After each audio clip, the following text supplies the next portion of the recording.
Yeah, thank you, Sue.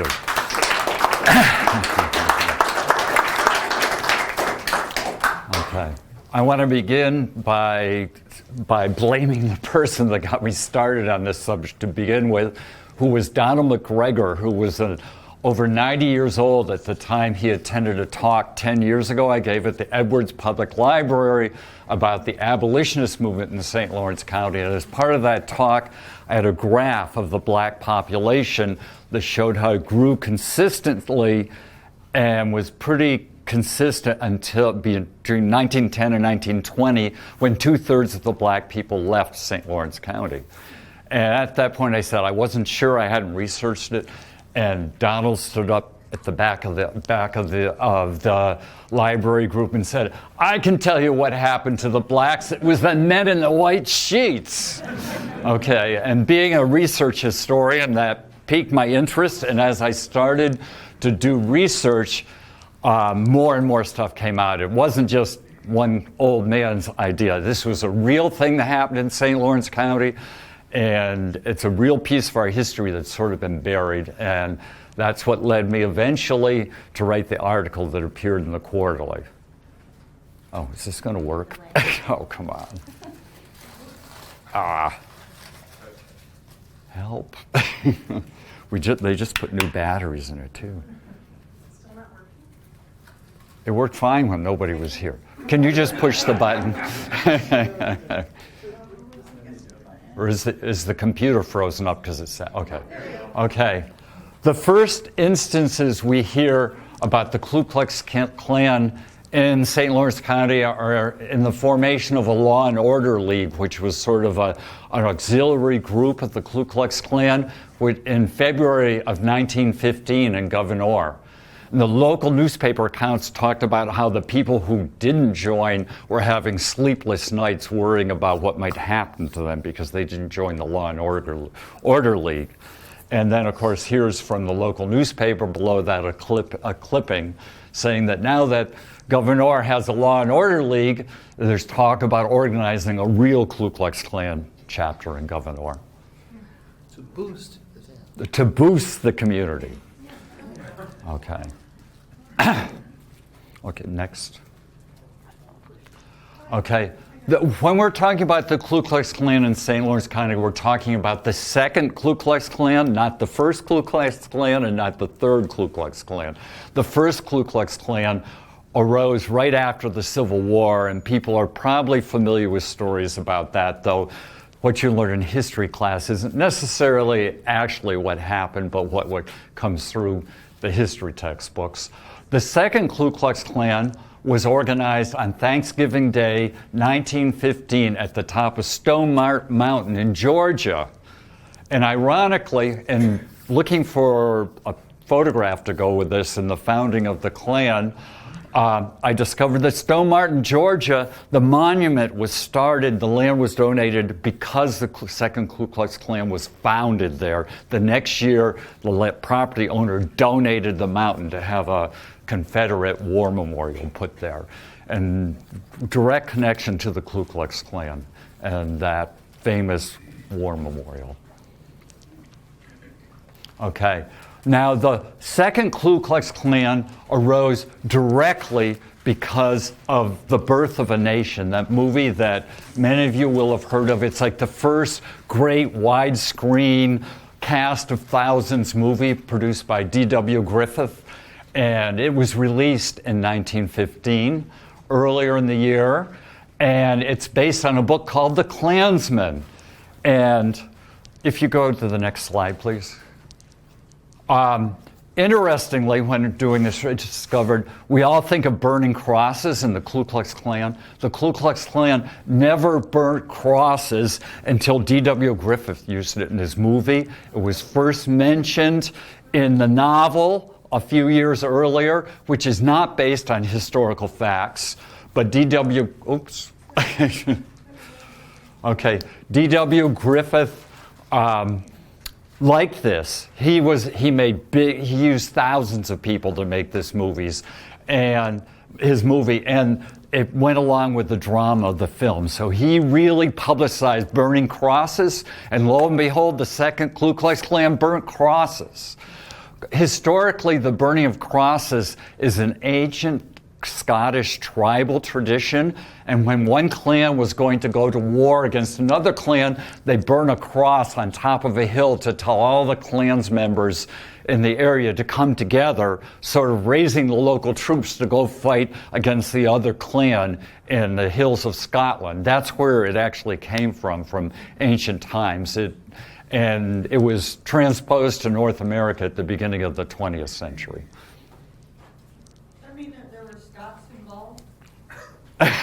There could very well have been Scots involved. Okay, and as with a lot of things, not so much today in the digital age, but things took a while to get to St. Lawrence County. The birth of a nation took almost a year to start to be performed in St. Lawrence County. It was in the spring of 1916 that they finally were big performances. I'm going to have questions at the end, okay, Bill? But they ask if I would, because we're live streaming, if we wait and have questions and comments at the end, because they won't be picked up by the microphone the way it's set up. When it began playing in the North Country, you can see the direct result and how this is directly connected to the rise of the Ku Klux Klan and the racist opinions, some of which were here anyway, and look at how the newspaper editor of the Messina Observer described the film. The land, the South, is overrun by a hungry horde of vengeful politicians and grafters. The poor Negro is cajoled into a false understanding of liberty, and in his ignorance is led into excesses by these scallywags of fortune. Out of it comes the ghostly guard crusaders of a terrible era to once more set things straight and return the lands and the liberties of peace to their rightful owners. Read, not the blacks. Okay, and that's just one. Even more telling, the editor of the Madrid Herald, after seeing the performance in Potsdam, said, especially northern young people need to see the film. Another great lesson may well be learned in the revengeful policy of the North and making the ignorant Negro a citizen for evolution. God's plan of growth by related steps cannot be disregarded without incurring disaster. Had the North and South been willing to use 1/10 of the cost of the war in teaching and segregating the Negro,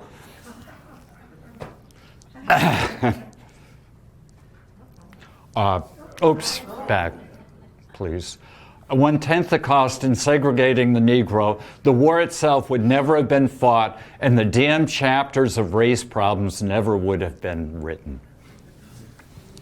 And this is especially ironic for me, having studied the abolitionist movement, because as you're all probably aware, that's the area where the Scotch Presbyterian Church is, and the Scotch Presbyterian Church was an abolitionist church which supported freedom schools in the South. So they're telling the grandchildren, this editor is saying to the grandchildren of local abolitionists that they were wrong and they have to learn about putting the black people in their rightful place.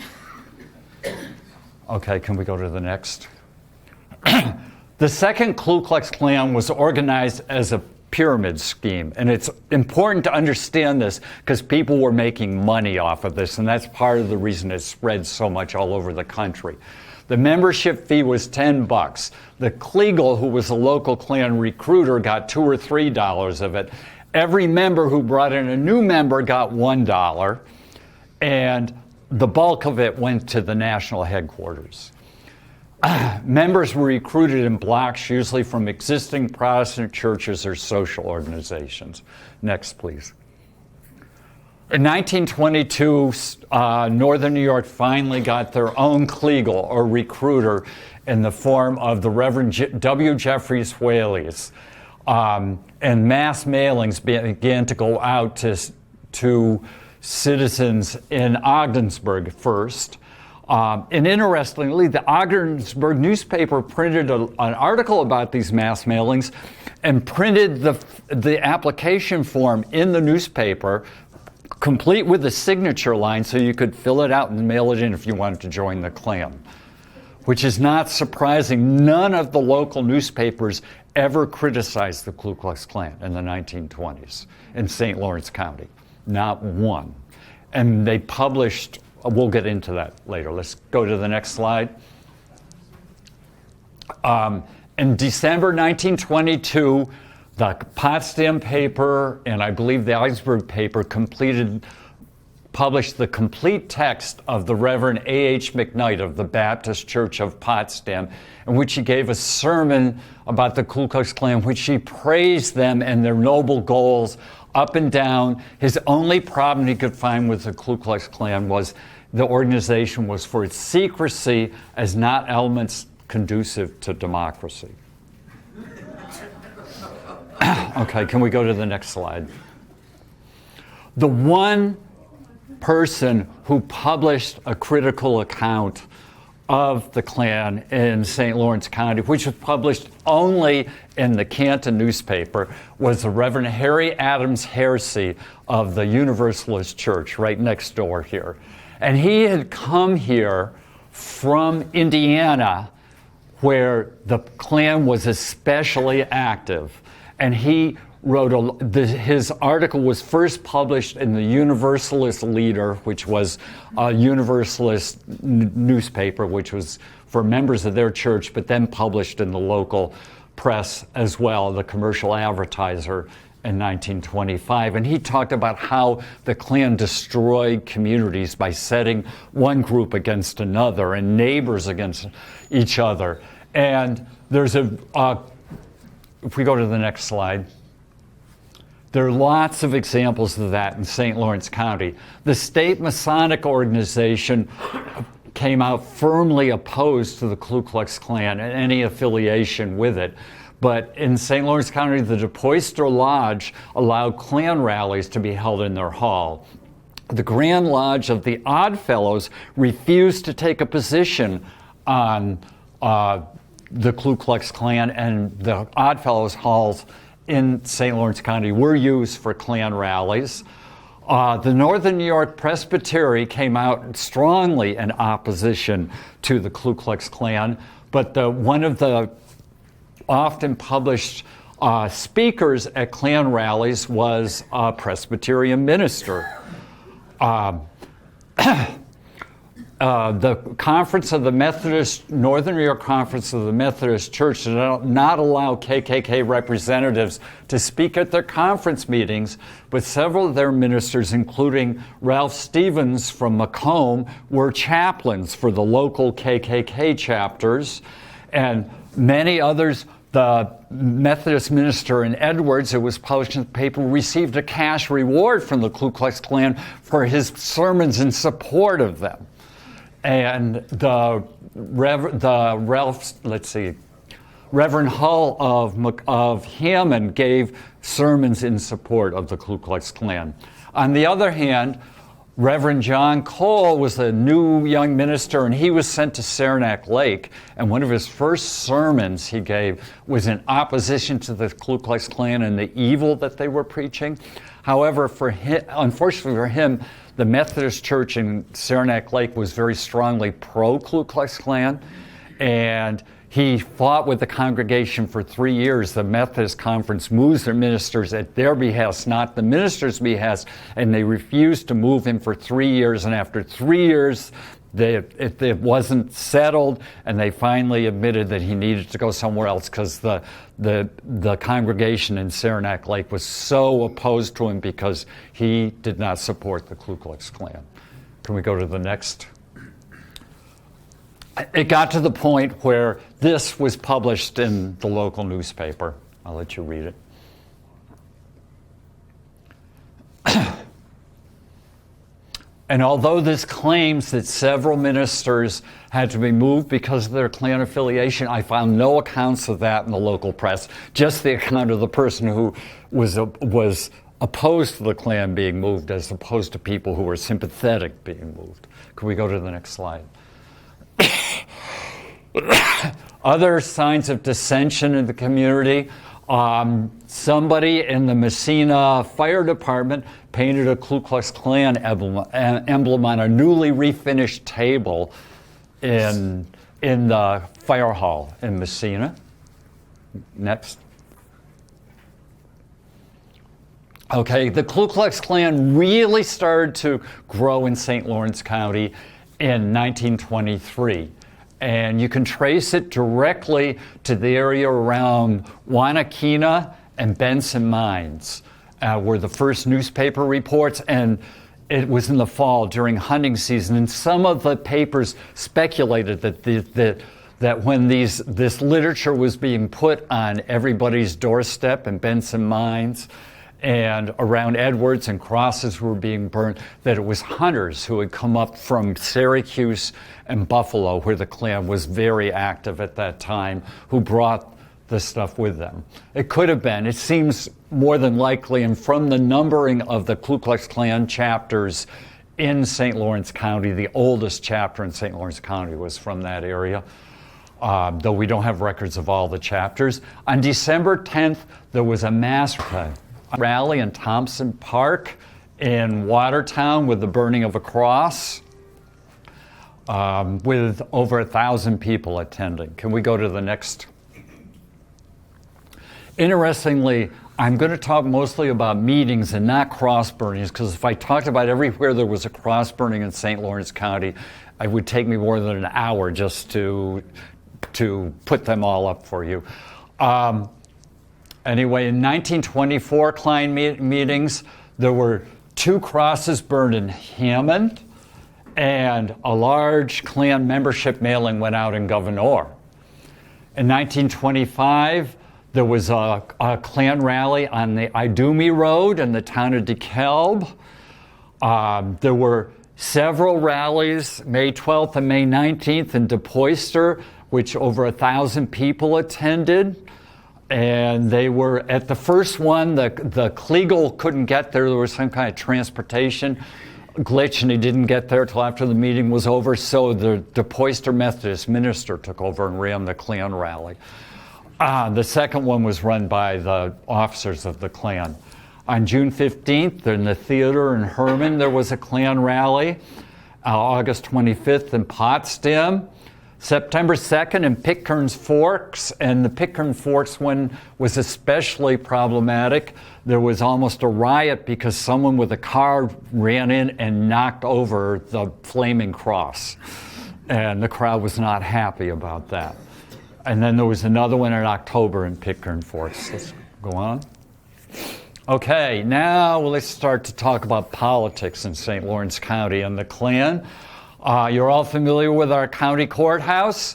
Well, in the spring of 1925, our then district attorney, William Ingram, was leaving his office. He was surrounded by hooded Klans members who demanded that he fire all Catholic employees in his office, or they would run someone against him who would.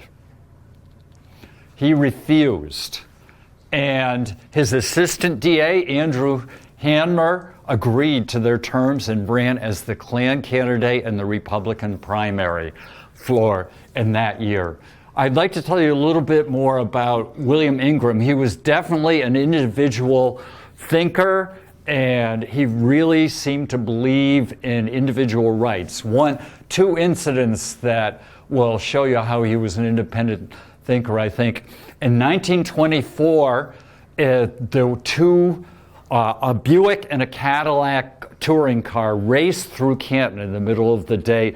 They were by rum runners. The federal agents were having lunch at the hotel by the river, and when they saw them go by, they quickly called the state troopers who were based in DeKalb Junction at that time to have them stop the car, and they raced after them out of town on what's now Route 11. However, at that point, the main road turned where County Route 17 is in DeKalb Junction. There was no Route 11 beyond there to Richville. It went to Old DeKalb and then to Richville.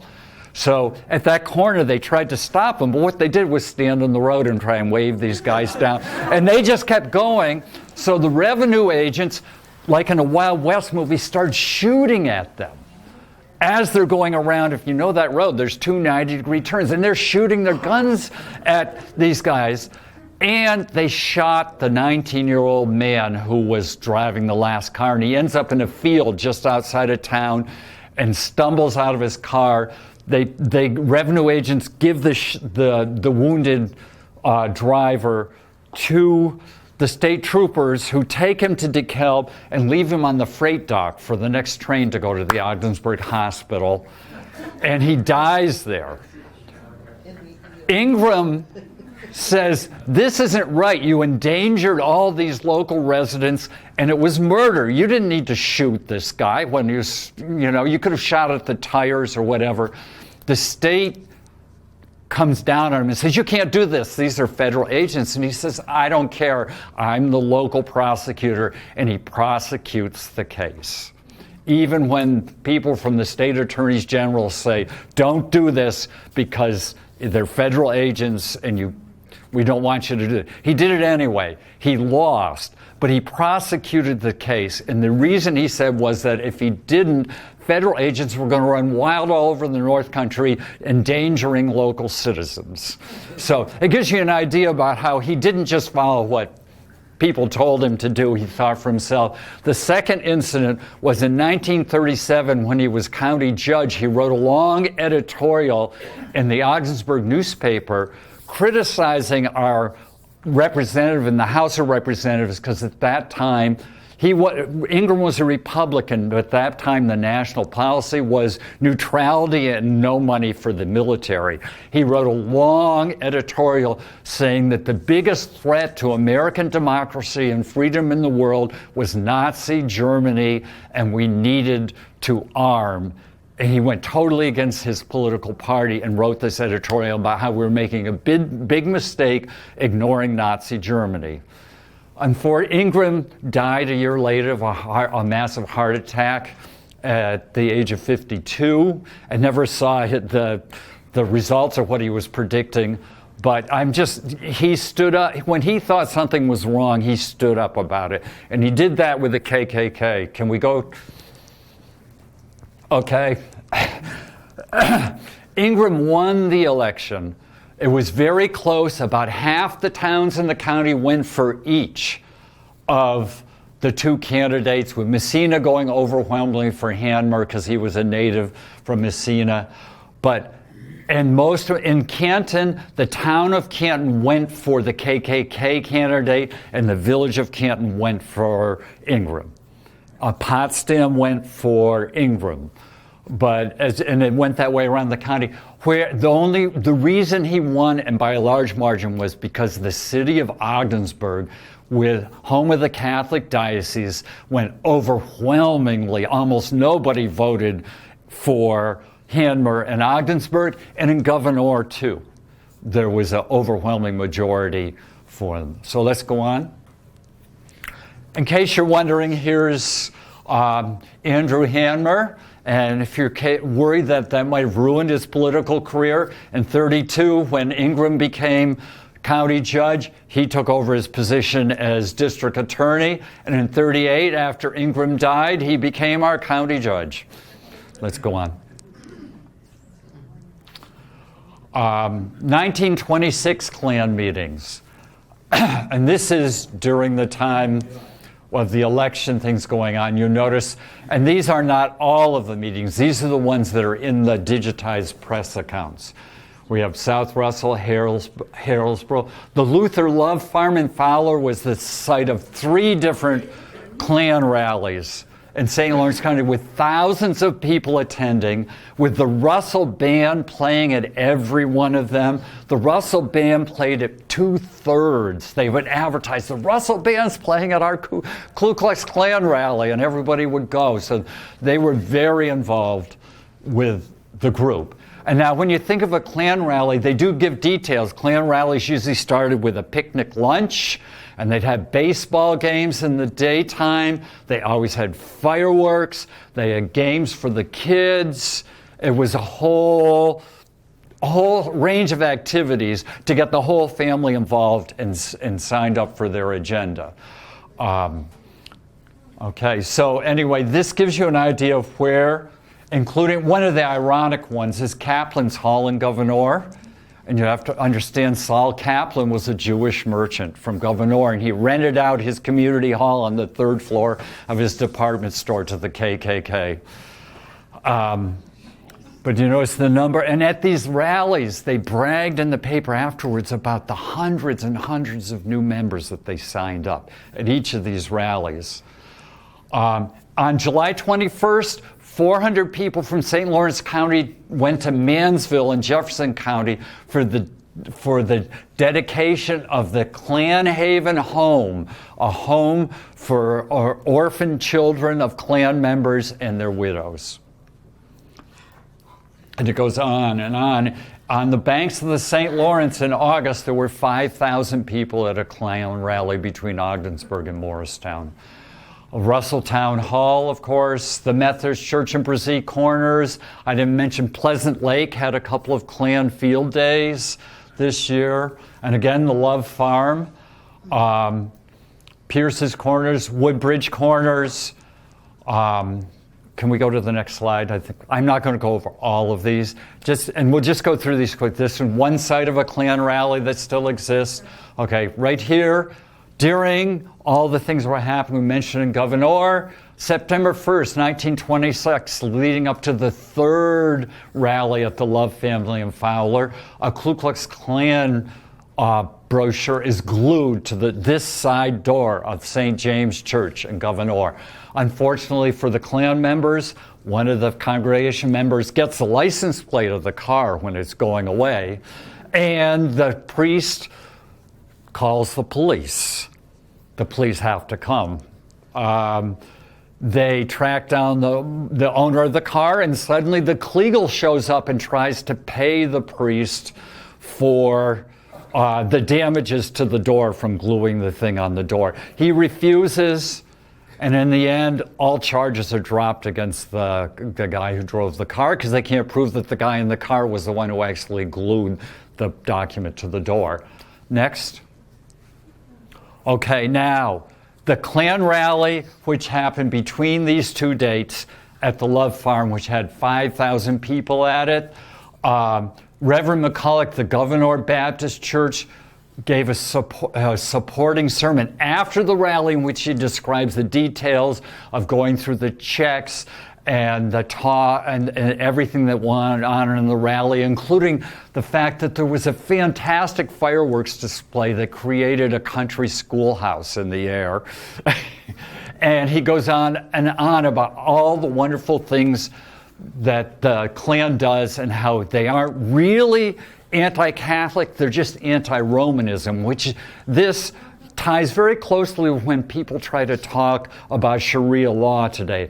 The reason they claim to be against Catholics were fine if they stopped being Catholics and became Protestants. But if you were a Catholic, you were only going to vote the way the Pope told you to. And they called that Romanism. And that if you had Catholics voting, they were going to impose the rule of the Pope on all the Protestants in the United States, and it would ruin the country. And that's why they were anti-Catholic. And they were anti-blacks and anti-Jews because they considered them inferior races, and using eugenics at the time tried to claim they were just genetically inferior, so we couldn't really let them have positions of power and whatever in society. But if you read the last quote, this is direct. And the ironic thing about this sermon, you can find it printed word for word in the Governor paper, in the Ogdensburg paper, and I believe in the Potsdam paper. Every single word of the sermon, with all its vitriol and praise of the Klan. No organization, not even the church, can be seriously condemned because of certain of its members. The spirit and the program are the important issue. Oh, and I forgot to mention, when the incident of the gluing of the thing on the door in the Catholic Church and Governor was in the newspaper, in the Augsburg paper, the paper insisted in the article that had to be by errant boys who were just, the Ku Klux Klan was good, and they couldn't really have done this. It must have been just some bad teenagers that glued the Klan literature to the door of the church. And that went on all the time. Whenever things were done in the Klan, anything that could be construed negatively, the newspapers went out of the way to say it was probably not the Klan, it was probably just bad teenagers. Yeah, okay. At 27 meetings, okay. The Oddfellows Hall in Potsdam on Market Street had 2 Klan meetings, at least held there. Now, if any of you have eaten at Maxfield's, that's the Oddfellows Hall. Upstairs in Maxfield was the Oddfellows Hall where the Klan meetings were held. So you've been in the building where there was a Ku Klux Klan meeting. The Messina Town Hall. And then all of these 2 meetings were getting ready for the big rallies. And these were on the Potsdam-Norwood Road, which is 56, right? Yep. And they were, the paper accounts vary. They had rallies there over and over again for several years, but it seems to be right near the intersection with the Knapp Station Road. Somewhere near there is where these big rallies were. And they were among the biggest rallies in St. Lawrence County were held there in 1927. It seems like they used up the people in the southern and the southwestern end of the county, and they moved their recruiting in 27 to the northern part of the county, and that's where more of the rallies were taking place. So anyway, at these Potsdam and Norwood, you notice here, and then the July 23rd, they have 5,000 people attend and 500 new members sign up. But around the county, you see continuing these meetings. They're signing up more people. I love the last one. The last one for 1927 notes, and this wasn't actually a rally. They noted in the West Stockholm News that they'd had a chicken and biscuit supper, I believe it was, yeah, chicken pot pie supper, and the majority of the people who attended were Klans members with their hooded Klans members. They were the majority of the people that attended the benefit supper. Okay, and we'll go through these quickly. These are just some places where Klan rallies took place. Go next. Okay, next. Okay, I love this. This is right after the first Klan rally on the Potsdam-Norwood Road, and I would rather you read this yourself if you can, rather than mine. If you can't read it, I will read it to you. You have to understand, this is one of the few people who stood up to the Klan. He bought this ad in the newspaper. He did little ads every week where it's usually about this big, and he always commented on who was running for the school board in his ad or whatever. And he did several Ku Klux Klan ones, but this one is terrific. It's hilarious. Would you like me to? I can read it, yes. P.T. Barnum said years ago that there was a sucker born every minute. And Abe Lincoln said you can fool part of the people all of the time, but it's a long time since we have had occasion to see so many of our people fooled, as from all accounts were fooled last Saturday night into giving up their $10 bills to donate to the Imperial Wizard and his Kleagles at the Klan meeting held near Norway. I understand they are looking for suckers in Ogdensburg and vicinity next Friday night and somewhere on Saturday night. And to those who have still a hold on their purse strings, we would advise them to hold on to their cash until they find out how the suckers that signed up at the Norwood meeting turned out. I can't read this while I'm chuckling, I'm sorry. This is not one of the things you can lose out by waiting for the Kleagle and his high-priced mouthpiece will be willing at any time in the future to take your cash. Anyone that is 100% American can prove it better with a $10 bill than a KKK card or a uniform, which they charge $5 extra for. The air of mystery which prevails at one of these meetings is one which appeals to some, and they have their sense of proportions. Look out, and when in Potsdam or vicinity, buy your building supplies from W.F. Anderson, whose red cedar shingles are 90 cents a bunch are being talked about. 11 bunches or a KKK card. Which would you spend your money for? Brian. Yes. I just wanted to point out that part of the The scheme was that if you sold memberships, you got $1. You got $1, that's right. If you sold 10, you got your $10 back. Yeah, if you sold 10 memberships, yes. Okay. So anyway, and this is one of at least 3 different ads he put commenting on the Ku Klux Klan. This was a very brave man. Go ahead.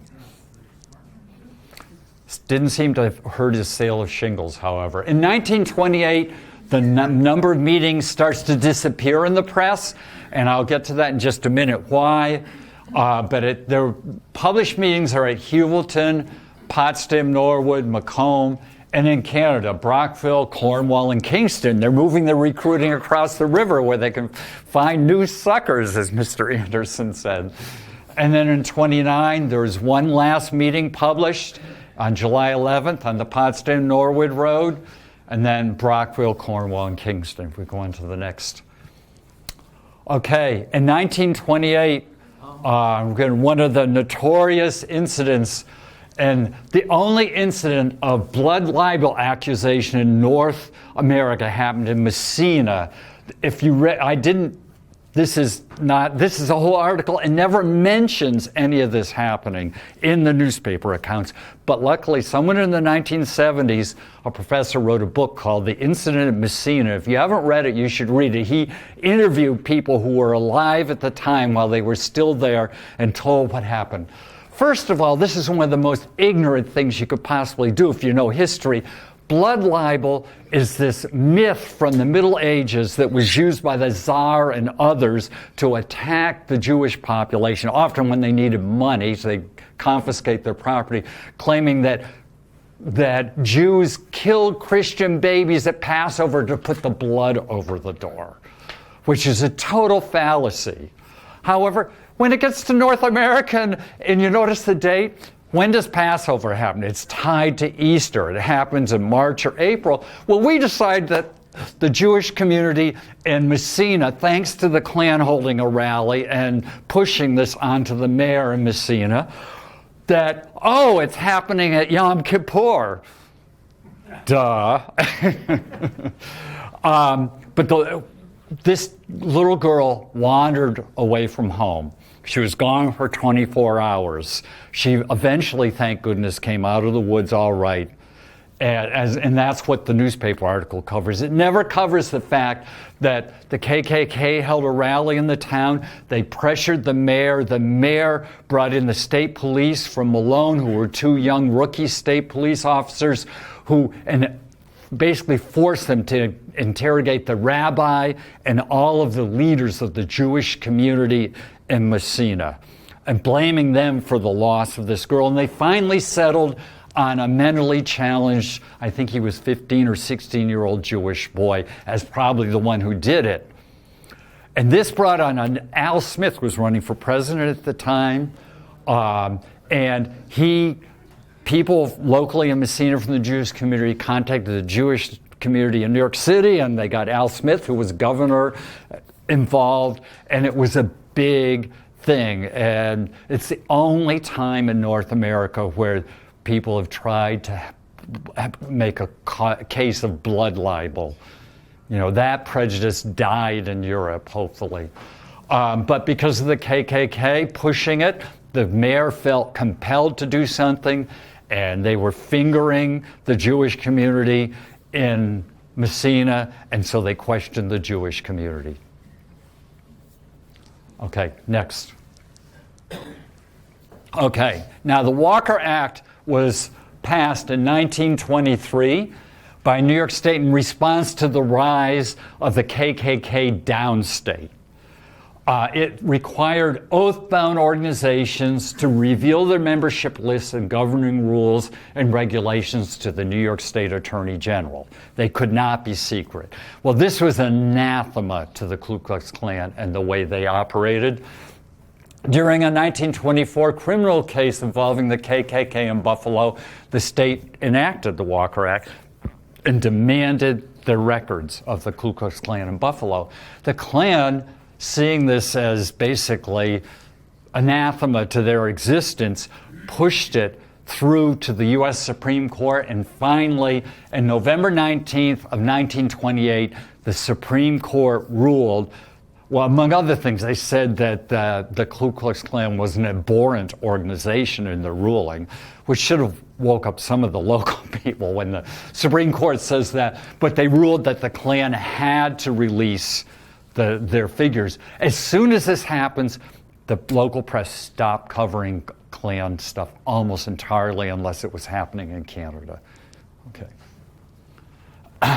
Threats. This is a whole other category. In case we're thinking that everything was benevolent, this is a surviving threat sent through the mail. We have lots of records. I'll go on to some others. This is from 1929, after the local press didn't cover anything about the Ku Klux Klan. By the way, the local press never mentioned who members of the Ku Klux Klan were. There's an interesting accident that happened when a bunch of Watertown Klan members were heading for a rally in Hewelton on the road from Ogdensburg, and one of their Ford cars goes out of control and hits two local cars. The newspaper article gives the names of the operators of the two local cars, and as usual with all Klan things, says a Klan member from Watertown. Now, when there's an accident, usually you list all the people involved, if you're listing any of them, unless they're minors. But that's the way the press covered the Klan. Anyway, this is a threat. It was sent to a local merchant in Norwood. I have the other side with his name right here today. In 1929, he was a merchant that sold coal and firewood, from what I can tell. From the newspaper ads. Next. Here's just some of the threats that went on. On June 17th, 1925, after crosses burned outside Canton, interestingly, these crosses were burned on the hill where now Canton College stands. So just outside of town on a high spot. Oh no, they were there too, but they were also right. They're newspaper accounts. I can get you the farmer's name, and I checked on the agricultural directory for it, if you'd like. But anyway, and the letters were sent to people in Canton telling them it was best for the morals of the community if they left town. Later that month, residents of Mill Street and Hammond received similar letters, and then residents in Hewelton received similar threats. And as the newspaper said, one was a decorated war hero. The war veteran publicly notified the Klan to come and get him. However, I can't tell you who he was because the newspaper didn't publish his name. Okay. June 1926, the Klan forced Charles B. Smith to remove American flags from his golf course near Morristown because he wasn't a good enough American to fly the flag. Okay. 1928, crosses burned on every Catholic and foreign-born yard between Canton Village and Pirates. And I tried to interview someone who experienced that. A friend of his told me that this gentleman had had this happen when he was a child. He was a child of Irish Catholic immigrants. And as Klan targeted Pirates, Norfolk, communities with factory workers who were mostly foreign immigrants because they were very opposed to foreigners. Anyway, the person who experienced this told his friend, no, it's going to go to the grave with me. He wouldn't talk to me about it. And they continued to send letters to targeted citizens throughout the county suggesting they leave town. We don't know for how long, because at the point when they stopped mentioning the Klan. Okay, here's one I find especially disturbing. This article in various forms appeared in every newspaper in the county. It's about a World War I veteran who was a noted citizen of Natural Dam right outside of Gouverneur. And through the various accounts, we know he was a decorated World War I veteran. One place says he's Canadian. Another account says he was a member of the Patricias, which, if you know the Princess Patricias, if you know your World War I history, was among the most highly decorated regiments of the Canadian Army during World War I.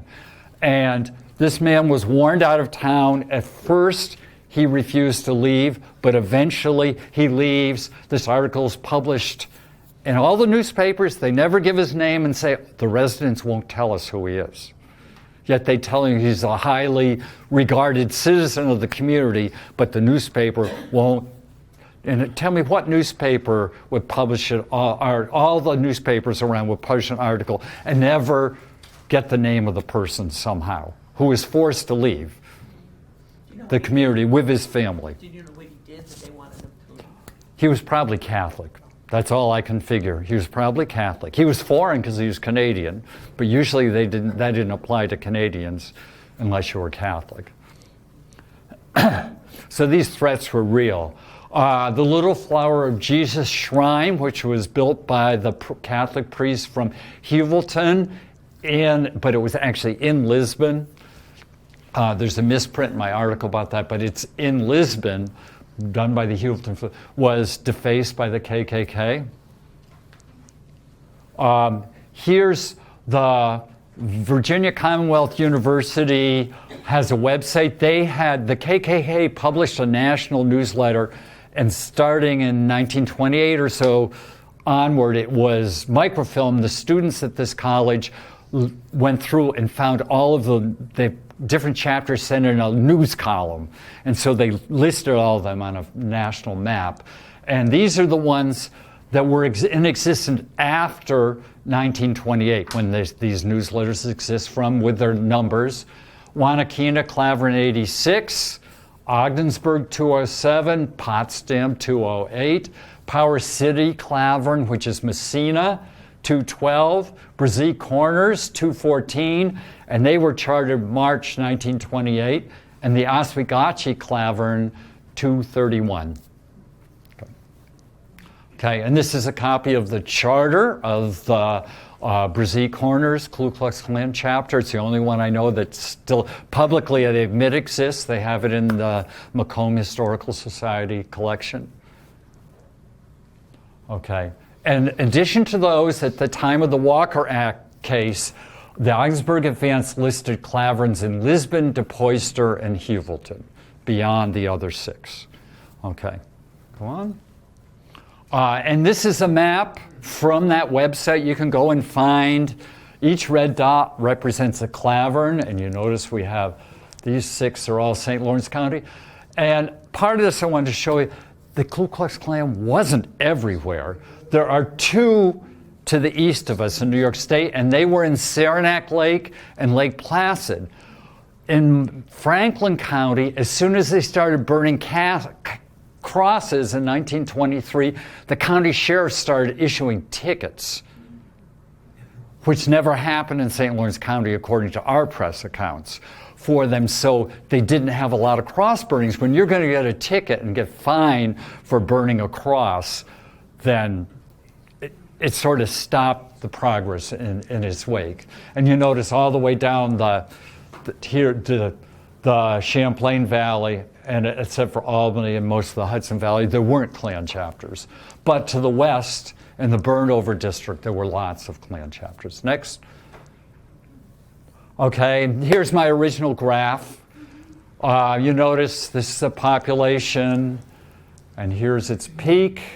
And if you check and then it just disappears, 1930. Now, was the Klan responsible? Possibly. I can tell you this from looking at the 1910 and 1920 census. Most of the black families in St. Lawrence County were employed at mills in Ogdensburg and in Messina.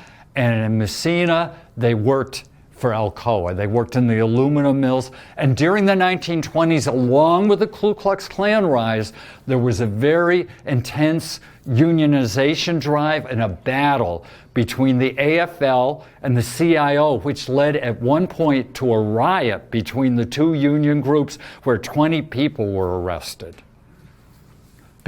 And in the end, the AFL won the unionization battle, and they were voted the exclusive union. And if you know your labor history, the AFL was a whites-only union, and the CIO was an integrated industrial workers union. So when the AFL took over, I even recently, in the last week, saw picketers' signs from 1929 saying, AFL pickets saying that this shop is to be union members only, and that's what they were picketing for.